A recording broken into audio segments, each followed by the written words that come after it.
নমস্কার বন্ধুরা, সকলকে আমার চ্যানেলে স্বাগত। প্রবীণ নাগরিকদের জীবন ধারণের মান যথাযথ করা এবং তাদের সহায়তা করার উদ্দেশ্যে সরকারের তরফ থেকে একটি অভিনব প্রকল্প ঘোষণা করা হয়েছে। এই প্রকল্পে যদি আপনি আবেদন করে রাখেন তাহলে একজন প্রবীণ নাগরিক সরকারের পক্ষ থেকে বেশ কয়েকটি সুযোগ সুবিধা পাবেন। কি কি সুযোগ সুবিধা পাবেন, কিভাবে আবেদন করবেন, কোন কোন ডকুমেন্ট লাগবে এবং কারা কারা আবেদনের যোগ্য, সকল কিছু নিয়ে আজকের ভিডিওতে বিস্তারিতভাবে আলোচনা করব।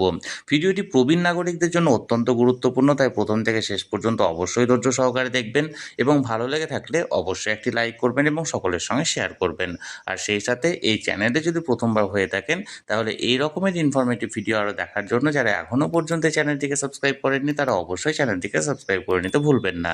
তাহলে চলুন আমরা বিস্তারিত জেনে নিই। এই ভিডিওর প্রথম অংশে আমরা জানবো এই প্রকল্পটির নাম কি, এই প্রকল্পে আবেদন করলে আপনি কোন কোন সুযোগ সুবিধাগুলি পাবেন, কারা কারা আবেদনের যোগ্য এবং কোন কোন ডকুমেন্ট লাগবে ইত্যাদি বিষয়ে। এবং ভিডিও শেষের অংশে আমরা জানবো এই প্রকল্পটিতে আপনি কিভাবে আবেদন করবেন সেই ব্যাপারে। তাহলে চলুন আমরা এক এক করে জেনে নিই। সর্বপ্রথমে আমরা জানবো এই অভিনব প্রকল্পটির ব্যাপারে বিস্তারিত। প্রবীণ নাগরিক অর্থাৎ সিনিয়র সিটিজেনকে ভারতবর্ষের যে কোনো স্থানে যে কোনো কাজের জন্য যাতে কোনো রকম কোনো সমস্যায় পড়তে না হয় সেই জন্য সরকারের তরফ থেকে প্রবীণদের জন্য একটি ইউনিভার্সাল কার্ড বানানো হয়েছে। এই কার্ডটি যদি একজন প্রবীণ নাগরিক বানিয়ে থাকেন বা এই কার্ডের জন্য আবেদন করে থাকেন তাহলে তিনি ভারতবর্ষের যে কোনো স্থানে অন্যান্য কোনো ডকুমেন্টস ছাড়াই সমস্ত রকমের সুযোগ সুবিধা পাবেন। ফর এক্সাম্পল, ধরুন পশ্চিমবঙ্গের একজন সিনিয়র সিটিজেন যদি তামিলনাড়ুতে কোনো হসপিটালে গিয়ে কোনো রকম কোনো সমস্যায় পড়েন বা কোনো রকম কোনো ডকুমেন্টসের প্রয়োজন হয় তাহলে তাকে আলাদাভাবে আধার কার্ড বা এপিক কার্ড বা প্যান কার্ড বা অন্যান্য কোনো রকম কোনো ডকুমেন্টস ক্যারি করার প্রয়োজন পড়বে না। শুধুমাত্র এই সিনিয়র সিটিজেন কার্ডটি থাকলে তিনি তামিলনাড়ু সেই হসপিটালে নিজের সমস্যা তিনি এখানে সারিয়ে নিতে পারবেন।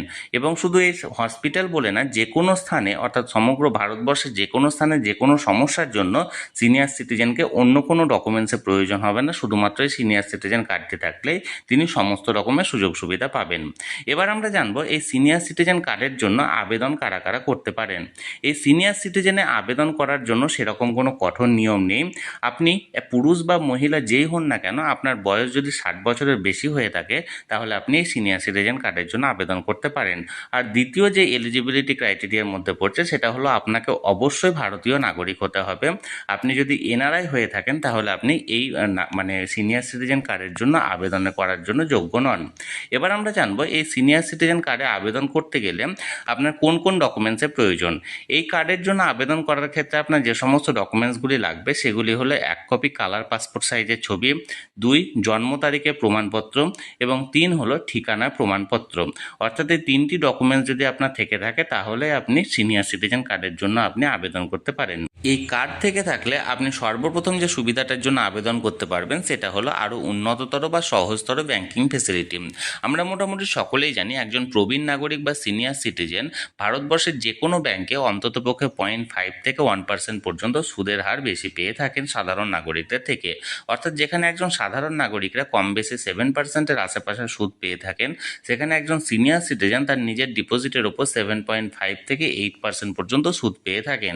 এছাড়াও যদি কোনো সিনিয়র সিটিজেনের বয়স 70 বছরের বেশি হয়ে থাকে তাহলে সেই প্রবীণ নাগরিকরা ডোর স্টেপ ব্যাংকিং ফেসিলিটির জন্য আবেদন করতে পারেন সংশ্লিষ্ট ব্যাংকে। এই ডোর স্টেপ ব্যাংকিং ফেসিলিটি হলো আপনি ব্যাংকে যেতে যদি অক্ষম হন তাহলে সেক্ষেত্রে ব্যাংকের তরফ থেকে ব্যাংকের কর্মীরা আপনার বাড়িতে এসে আপনাকে ব্যাংকের যে সমস্ত সুযোগ সুবিধা অর্থাৎ টাকা তোলা বা টাকা জমা দেওয়া এই ধরনের সুযোগ সুবিধাগুলি আপনাকে প্রদান করবে। অর্থাৎ আপনি বাড়িতে বসে বসে ব্যাংকের সমস্ত ধরনের ফেসিলিটিগুলি পাবেন, যেটি হলো ডোর স্টেপ ব্যাংকিং ফেসিলিটি। এটা যদি আপনি 70 বছরের বেশি বা আপনার বয়স হয়ে থাকে তাহলে সেক্ষেত্রে ডোর স্টেপ ব্যাংকিং ফেসিলিটির জন্য আপনি আবেদন করতে পারেন। এর পরের যে সুবিধাটা একজন প্রবীণ পাবেন এই কার্ডটি বানালে সেটা হলো ওয়েলফেয়ার স্কিমে প্রবীণদের এন্ট্রি। একজন প্রবীণ নাগরিকের বয়স যদি 60 বছরের বেশি হয়ে থাকে তাহলে তাকে ন্যাশনাল ইন্স্যুরেন্সের পক্ষ থেকে বরিষ্ঠ মেডিক্লেম পলিসি ঘোষণা করা হয়েছে, যেটি তাকে প্রদান করা হবে। এই পলিসিটি যদি একজন প্রবীণ নাগরিক পেয়ে থাকেন তাহলে সেক্ষেত্রে এই পলিসির মাধ্যমে 1 লক্ষ টাকা চিকিৎসা বিমা ফ্রি পাবেন একজন প্রবীণ নাগরিক এবং তার পাশাপাশি 2 লক্ষ টাকার ক্রিটিক্যাল ইন্স্যুরেন্সের সুবিধা পাবেন সেই প্রবীণ নাগরিক। 1 লক্ষ টাকার চিকিৎসা বিমা অর্থাৎ আপনাকে যদি কোনো রকম কোনো চিকিৎসার কারণে 24 ঘন্টা বা তার বেশি সময় আপনাকে হসপিটালাইজ থাকতে হয় তাহলে সেক্ষেত্রে আপনি 1 লক্ষ টাকা চিকিৎসা বিমা ফ্রি পাবেন। এবং আপনার যদি ক্রিটিক্যাল কোনো রোগ হয়, যেমন ধরুন ক্যান্সার বা হার্ট রিলেটেড বা আপনার অন্যান্য ধরনের যে সমস্ত ক্রিটিক্যাল ইলনেসের মধ্যে পড়ে সেগুলো যদি কিছু হয়ে থাকে তাহলে আপনি 2 লক্ষ টাকার এককালীন সহায়তা পাবেন এই বরিষ্ঠ মেডিক্লেম পলিসির আন্ডারে। পরের যে সুবিধাটা একজন প্রবীণ নাগরিককে দেওয়া হবে সেটা হলো চিপার এয়ার টিকিট অর্থাৎ এয়ার ফেয়ারের ওপর কনসেশন। একজন প্রবীণ নাগরিক যে কোনো সরকারি এয়ারলাইন্সে 40 থেকে 50% পর্যন্ত ডোমেস্টিক ফ্লাইটের ক্ষেত্রে টিকিট মূল্যে ছাড় পেতে পারে যদি তার এই কার্ডটি বানানো থাকে। অর্থাৎ আপনি উইদিন ইন্ডিয়া ভারতবর্ষের মধ্যে যে কোনো ডোমেস্টিক ফ্লাইটে আপনি যদি ইকোনমি ক্লাসে ভ্রমণ করে থাকেন তাহলে আপনাকে টিকিট ফেয়ারের ওপর 40 থেকে 50% পর্যন্ত ছাড় দেওয়া হবে। এর পরের যে সুবিধাটা একজন প্রবীণ নাগরিককে দেওয়া হবে সেটা হলো ইনকাম ট্যাক্স বেনিফিট। যেখানে একজন সাধারণ নাগরিকরা 2.5 লক্ষ টাকা পর্যন্ত ইনকামটা ট্যাক্স ফ্রি হিসাবে পেয়ে থাকেন, সেখানে একজন সিনিয়র সিটিজেনকে দেওয়া হয় 3 লক্ষ টাকা পর্যন্ত ইনকামটাকে ট্যাক্স ফ্রি করার সুযোগ, এবং একজন সুপার সিনিয়র সিটিজেনকে 5 লক্ষ টাকা পর্যন্ত ইনকাম ট্যাক্স ছাড় হিসাবে ঘোষণা করা হয়। এছাড়াও টিডিএস এর ওপর যে ছাড়টা, সেটা যেখানে একজন সাধারণ নাগরিক 40,000 টাকা পেয়ে থাকেন সেখানে একজন সিনিয়র সিটিজেনকে 50,000 টাকা পর্যন্ত টিডিএস অর্থাৎ ইন্টারেস্ট থেকে প্রাপ্ত মানে ডিপোজিটের উপর থেকে প্রাপ্ত যে ইন্টারেস্ট, সেই ইন্টারেস্টের উপর 50,000 টাকা পর্যন্ত টিডিএস ফ্রি হিসাবে এখানে ঘোষণা করা হয়। এর পরের যে সুবিধাটা পাবেন সেটা হলো রিডিউস টেলিফোন চার্জেস। একজন প্রবীণ নাগরিক যদি কোনো সরকারি বিএসএনএল বা এমটিএনএল টেলিফোনের সুবিধা গ্রহণ করে থাকেন তাহলে সেক্ষেত্রে এই সুবিধা নেওয়ার জন্য 25% থেকে 30% পর্যন্ত বিনামূল্যে ইনস্টলেশন চার্জ নেওয়া হবে। এরপর যে বিলটা হবে সেই বিলের ওপরও তাকে ডিসকাউন্ট প্রদান করা হবে যদি তার এই কার্ডটি বানানো থাকে। এরপর যে সুবিধাটা পাবেন সেটা হলো ইজিয়ার পাসপোর্ট ফেসিলিটি। অর্থাৎ একজন প্রবীণ নাগরিক যদি পাসপোর্টের জন্য আবেদন করে থাকেন তাহলে সেক্ষেত্রে তার এই পাসপোর্ট বানানোটি এবং পাসপোর্টটি তাকে প্রদান করার জন্য তাকে আরও সহজতর সুবিধা প্রদান করা হবে এবং খুব তাড়াতাড়ি তার পাসপোর্টটি বানিয়ে দেওয়া হবে, এবং সেখানে পাসপোর্ট বানানোর আবেদনের ক্ষেত্রে যে ফিটা আছে সেই ফিয়ের উপরও তাকে কনসেশন দেওয়া হবে। এরপর যে সুবিধাটা একজন সিনিয়র সিটিজেন পেয়ে থাকবেন সেটা হলো প্রায়োরিটি ইন কোর্ট হিয়ারিং। এক্ষেত্রে যদি কোনো সিনিয়র সিটিজেন কোর্টে কোনো কেস করে থাকেন তাহলে সেক্ষেত্রে তার কেসটিকে আর্জেন্ট বেসিসে দেখা হবে, অর্থাৎ তার জন্য তার কোর্টের হিয়ারিংয়ের জন্য বেশি দিন তাকে ওয়েট করতে হবে না। খুব আর্জেন্ট বেসিসে তার সিনিয়র সিটিজেনদের কেসগুলি দেখা হয় এবং খুব তাড়াতাড়ি এই সকল কেসগুলি রায় প্রদান করা হবে। তাহলে বন্ধুরা, এই সকল কিছু সুবিধা একজন সিনিয়র সিটিজেন যদি তার সিনিয়র সিটিজেন কার্ডটি বানিয়ে থাকে তাহলে তাকে প্রদান করা হবে সরকারের পক্ষ থেকে। এরপর আমরা জানবো একজন প্রবীণ নাগরিক অর্থাৎ সিনিয়র সিটিজেন বাড়িতে বসে বসে কিভাবে সিনিয়র সিটিজেন কার্ডের জন্য আবেদন করতে পারেন এবং বাড়িতে বসে বসে কিভাবে এই কার্ডটি পেতে পারেন সেই ব্যাপারে। প্রথমত আপনাকে গুগলে সার্চ করতে হবে senior citizen card apply online বলে। এরপর প্রথম যে অপশানটি আসবে সেই অপশানে আপনি যখন ক্লিক করবেন তখন বিভিন্ন রাজ্যের সিনিয়র সিটিজেন কার্ডে আবেদনের লিঙ্ক আপনি দেখতে পাবেন। আপনি বর্তমানে যে রাজ্যের বাসিন্দা সেই রাজ্যের আবেদনের লিঙ্কে আপনি যখন ক্লিক করবেন তখন একটা ফর্ম আপনার বেরিয়ে আসবে। আমি এখানে স্ক্রিনে শেয়ার করেছি, দেখুন এরকমের একটি ফর্ম বেরিয়ে আসবে। দেখুন এখানে যে ফর্মটি বেরিয়ে এসছে সেখানে লেখা আছে application form senior citizen identity card. প্রথমত আপনাকে এখানে অ্যাপ্লিকেন্ট ডিটেলসের এখানে লিখতে হবে নেম, আপনার পুরো নাম ক্যাপিটাল অক্ষরে লিখে দেবেন। এরপর ফাদার্স বা হাজব্যান্ড নেম, অর্থাৎ মহিলা হলে এখানে তার স্বামীর নাম লিখবেন, আর যদি পুরুষ হয়ে থাকেন তার পিতার নাম লিখবেন। এরপর জেন্ডার, মেল ফিমেল বা ট্রান্সজেন্ডার যেটি হবে না কেন আপনি এখানে সেই জায়গাটায় টিক মারবেন। তারপর date of birth DD MM এবং ওয়াই অর্থাৎ প্রথমে দুটো মানে ডেটের যে তারিখটা, তারপরে মাসের, তারপরে ইয়ারের আপনার এখানে ডেট অফ বার্থটা এন্ট্রি করবেন। তারপর মোবাইল নাম্বার, যে চালু মোবাইল নাম্বারটা বর্তমানে আপনার আছে সেখানে সেই চালু মোবাইল নাম্বারটিকে ইনপুট করবেন। এরপর দেখুন আধার কার্ডের নাম্বার, এখানে আধার কার্ডের নাম্বার আপনাকে এন্ট্রি করতে হবে। ইমেল নাম্বার, আপনার যদি কোনো ইমেল আইডি থেকে থাকে তাহলে এখানে ইমেল আইডিটাও এখানে ইনপুট করবেন।